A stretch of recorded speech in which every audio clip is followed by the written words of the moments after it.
This Good Morning Northwest morning spread is brought to you by Bill's Heating and Air Conditioning. All right, it is 6:53. We're getting ready to take on the Thursday here in the morning spread. Yeah, Olivia Roberts has what we can expect on the first anniversary of this pandemic. And Destiny Richards is live at a Coeur d'Alene pie shop this morning. But first, Mark Peterson tracking a day full of sunshine. Imagine taking pies out on a picnic. First alert weather, and the satellite says, yeah, it's going to be sunny. It's going to be nice. Maybe a few light clouds this afternoon, but that's going to be about it. And we take a look at the 4 things you need to know as you head out on this spring-like day. It's going to be sunshine all day today, all right? Clear and cold tonight, and so some frost on the windshields there. We're going to continue to have sunny conditions all the way through Saturday. Sunday, a few clouds, and then it's going to be warmer temps all the way through the weekend.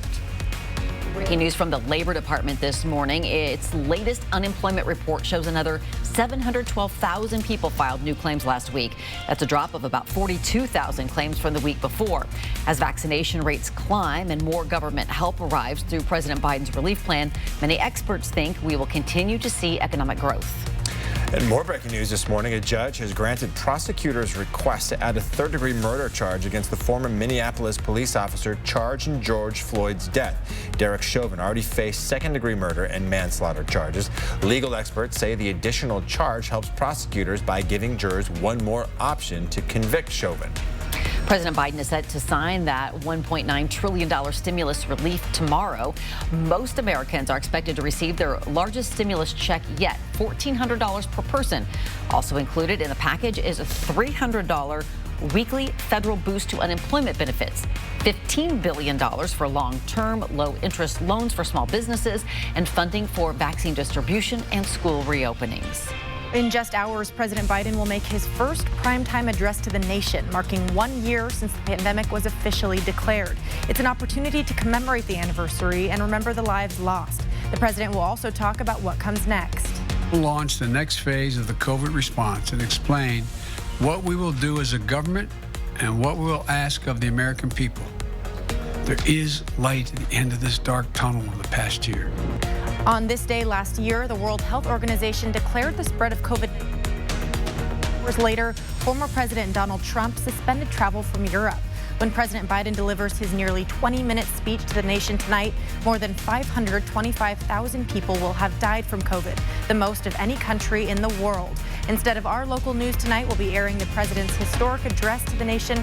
Join us tonight at 5 o'clock right here on 4 News Now. I had some breaking news overnight. Denmark, Italy, and Norway are pausing the use of the Oxford ASTRAZENECA vaccine because it has caused blood clots in some patients who received the shot. ASTRAZENECA says the patient safety was its highest priority and that the vaccine has been extensively studied in phase 3 clinical trials. ASTRAZENECA's vaccine is approved for use in 50 countries, but not in the U.S.